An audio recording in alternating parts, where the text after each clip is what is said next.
Hello everyone, this is ANURADHA Sharma and you're watching my channel IELTS with ANURADHA. Now look at Part 1. Part 1. First, you have some time to look at questions 1 to 6. Listen carefully and answer questions 1 to 6. Good morning, Santon Sports Club. Oh, hello. I spoke to one of your colleagues last week about becoming a member of your club, and I'd like to go ahead and join. If I can do it over the phone. Absolutely. I'll start by taking a few details, if I may. Of course. What's your name? It's Alex Coos. Can you spell your surname? It's C-O-O-Z-E. Lovely, I've got that. And are you a student or in employment? Employed. Thank you. And can I ask, what's your job? I'm a doctor. Right, thanks. Now, we don't need to get your full address at this stage, but could I just take your postcode? If I can remember it. I've only just moved. Oh, yes, it's GT1. Right. And then 2BN. Is that VN? No, BN. Sorry. Now, one last question in this section. Can I just ask how you heard about us? Was it from a friend? Actually, I read about the club in a newspaper. That's fine. Thank you very much.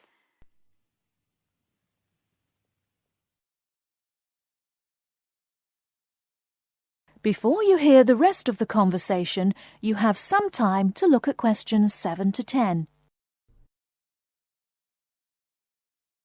Now listen and answer questions 7 to 10. Now, we do offer different types of membership according to which facilities you want to use and when. Yes, I gathered that, but my schedule's a bit problematic. I mainly want to use the gym, and that'll be after about 7 p.m. when I finish work. Fine, right. And will you be interested in swimming? I understand you have both an indoor and an outdoor pool? That's right. I'm not a fan of swimming, actually, and certainly don't want to be there when it gets very packed in the evenings. I think I'd only want to use the outdoor one and during the day, when I can get a bit of sunbathing in. And when the children are at school, of course, so it's a bit quieter. A lot of our clients prefer that. I can imagine. And I might occasionally want to have a game of badminton. And I suppose I'd like to book courts on Saturdays and Sundays when I can organise a game with friends. Right. And would you be wanting to use our other club facilities, such as the sauna, steam room or tanning bed? They're open all day until 9 p.m. Well, I think I'd only want to use the steam room, and probably after I've been doing heavy exercise. So, shall I put that down as evenings? Sorry, no, I'd probably only use it on Saturdays, and the occasional Sunday, when I have more time to relax.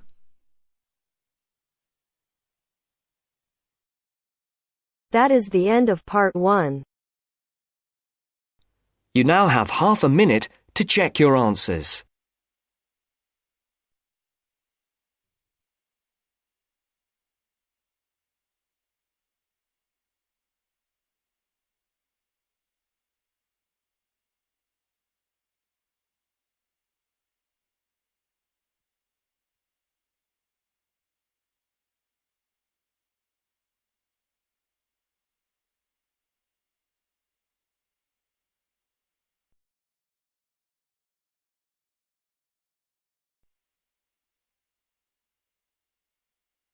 Now turns to Part 2. Part 2. You will hear a discussion between two psychology students and their tutor. First, look at questions 11 to 14.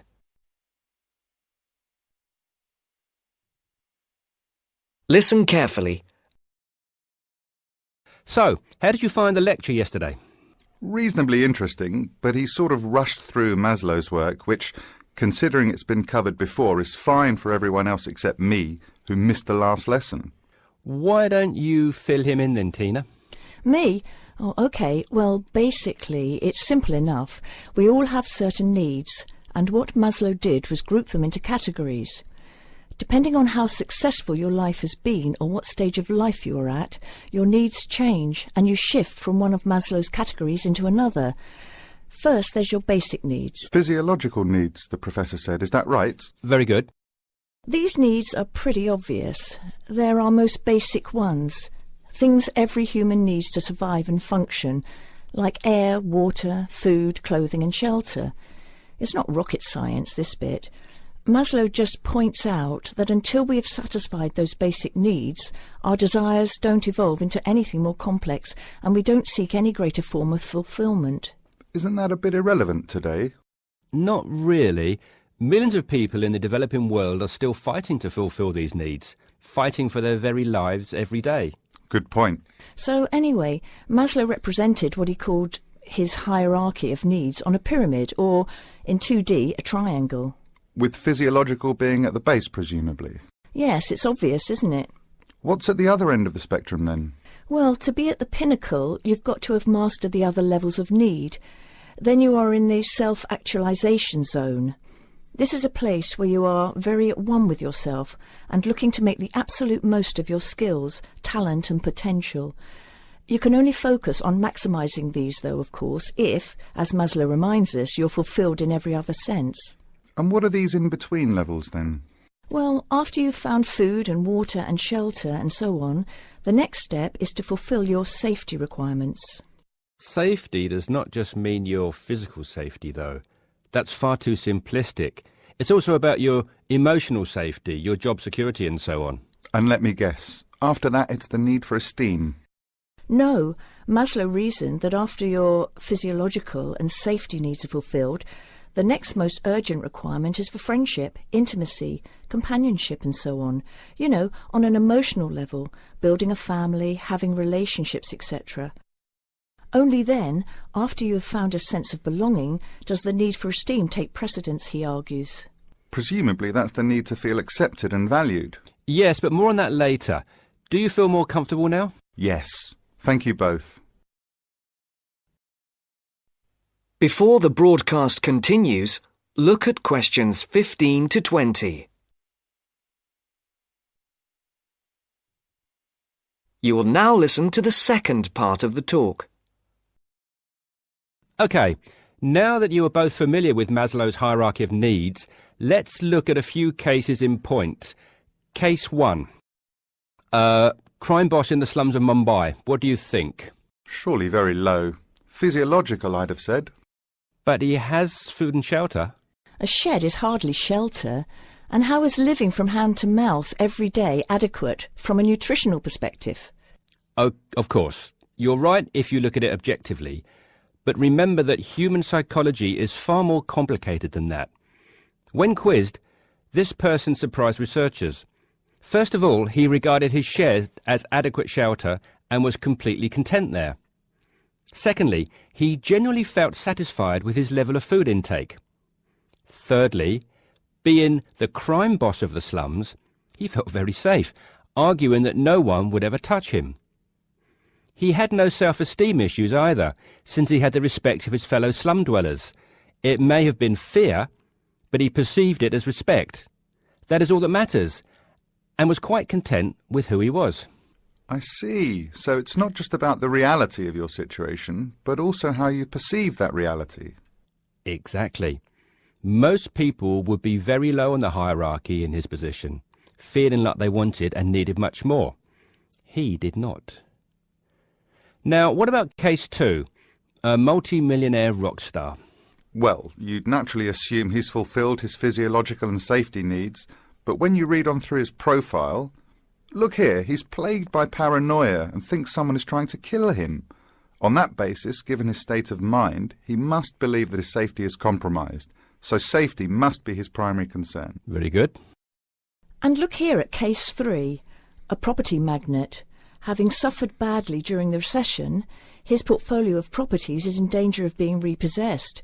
In fact, look, he's in danger of losing everything and being left without even enough to support himself. Wow, so I guess he's gone from very high up right down to the bottom. Exactly. Even his basic needs are no longer secure. An excellent example of how there can be movement both ways on the pyramid. Case 4. A housewife. She must have some esteem issues, surely. Read on. She is quite content and well respected and loved by her friends and family. What's more, being a housewife is all she ever wanted to do, and she has excelled at the task. Therefore, forget esteem. This lady has maximised her potential in her eyes. She's right at the top. And case 5?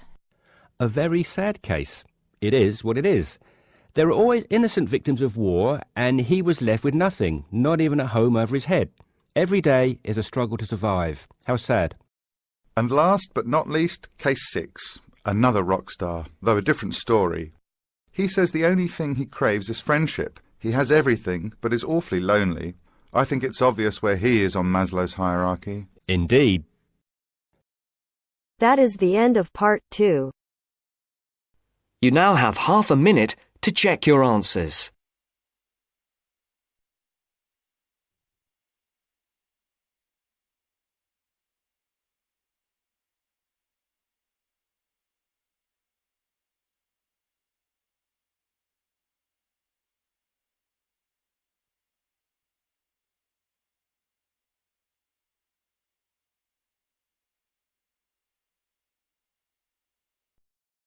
Now turns to part 3. Part 3. You will hear two students, Jenna and Marco, discussing a business studies project they have to do. You now have 15 seconds to read questions 21 to 24. Come on, Marco. We've got to get on and sort out this project for Professor Buckley. Hang on. I want to make sure we've got all the information. Now, where are we? Well, today we need to sort out exactly what we're going to do and how we're going to divide the work up.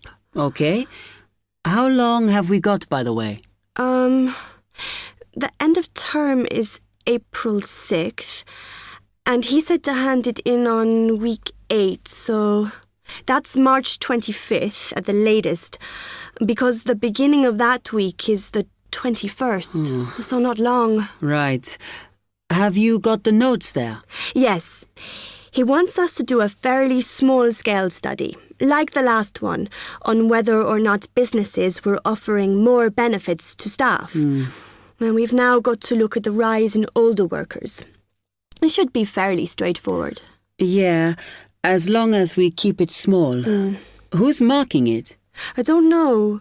Sometimes he gets the PhD students to mark it for him. Oh, actually, it just says here, a senior lecturer. I suppose it's too much for Professor Barclay to do them all. Yeah. Anyway, how are we going to go about this? Well, we have to decide how big we want it to be and who. Yeah, but I think we must sort out a timetable for the project. Otherwise, nothing will get done. Okay. Do you want to do that? All right. I'll do it as soon as we finish here. Before you hear the rest of the talk, you have some time to look at questions 25 to 30.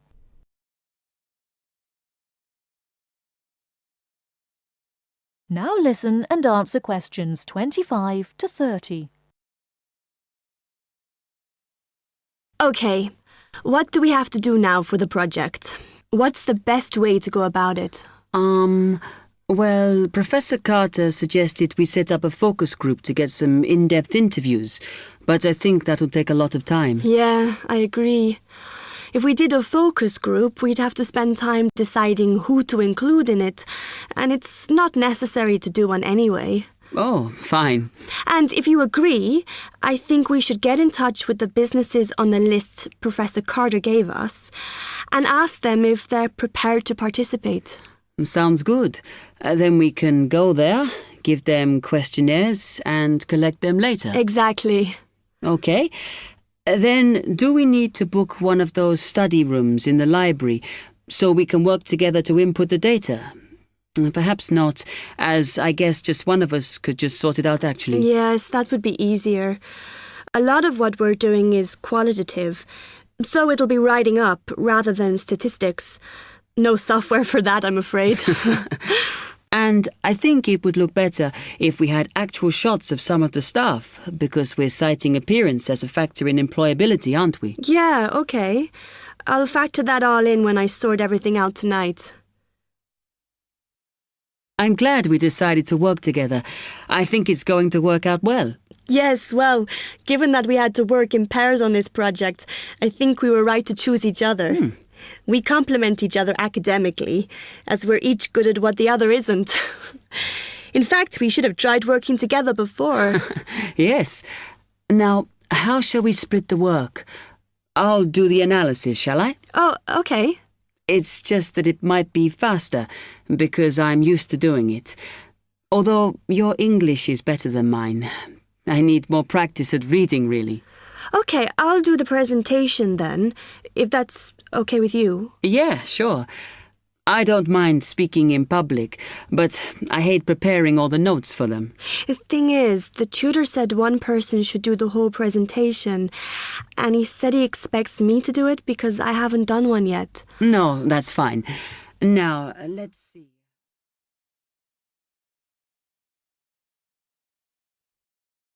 That is the end of part 3. You now have half a minute to check your answers.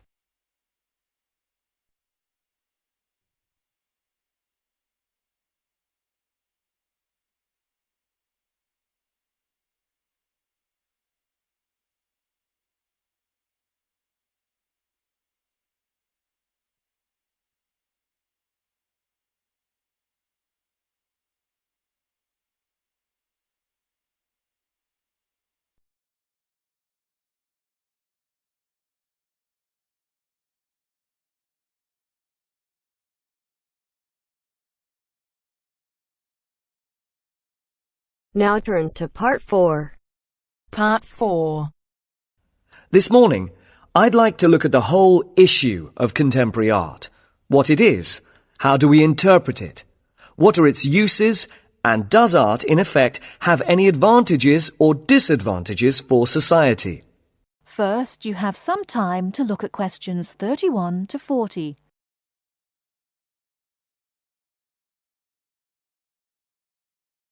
Now, listen carefully and answer questions 31 to 40.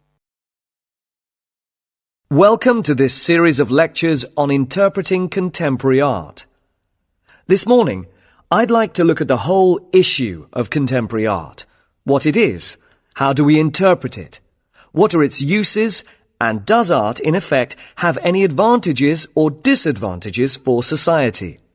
I think at this point it's important for me to clarify that I am looking at art from two main perspectives. Firstly, art as something made by and appreciated by individuals, and secondly, art's relationship with society, as it is society that supports, protects, and encourages art.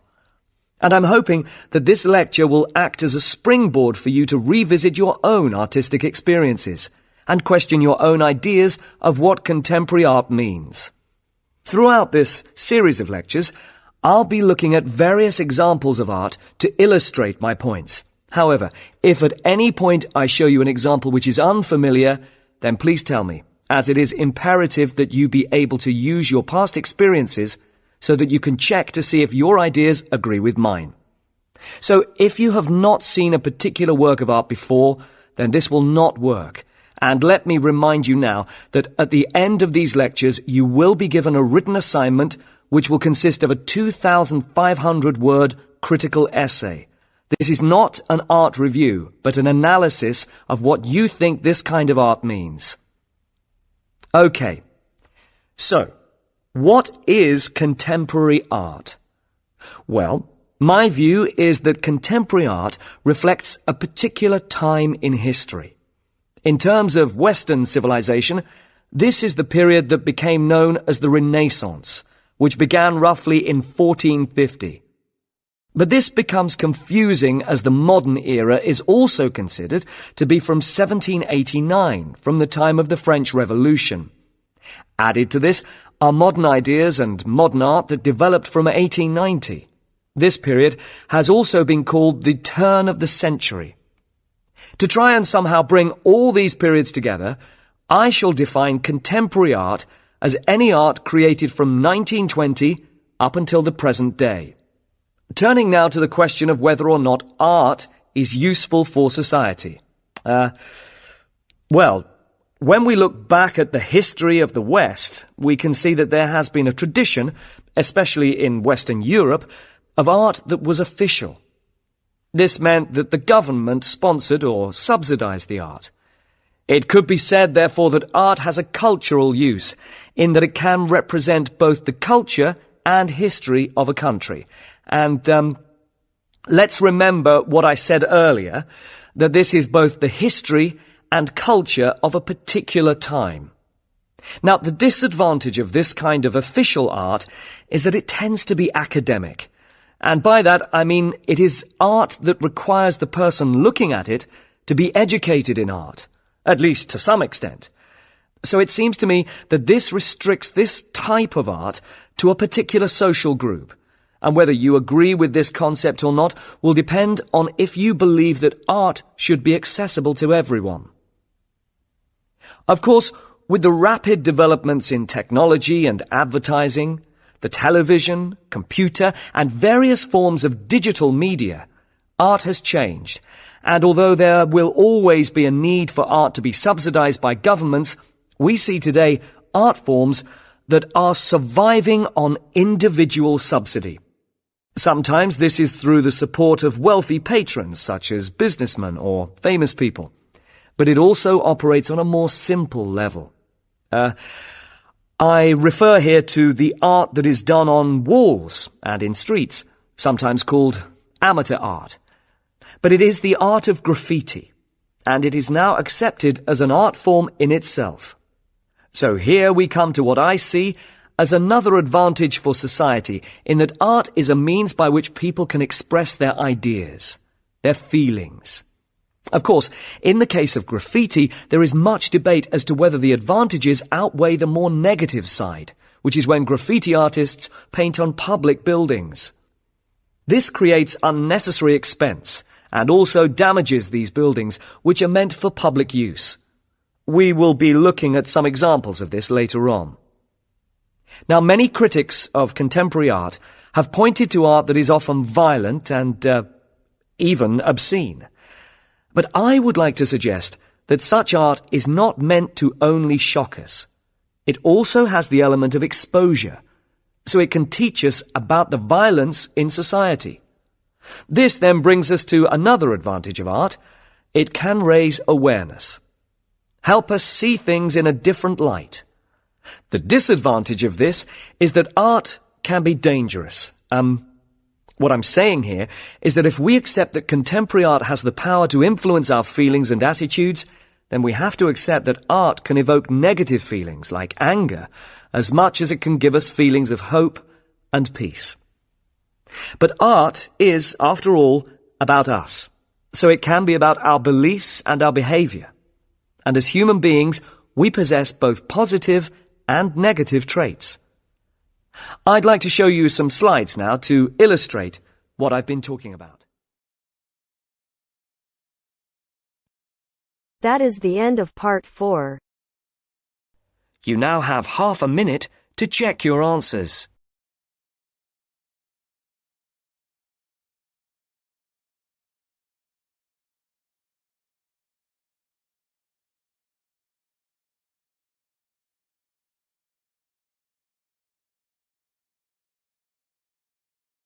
Thank you for watching and stay tuned for more videos.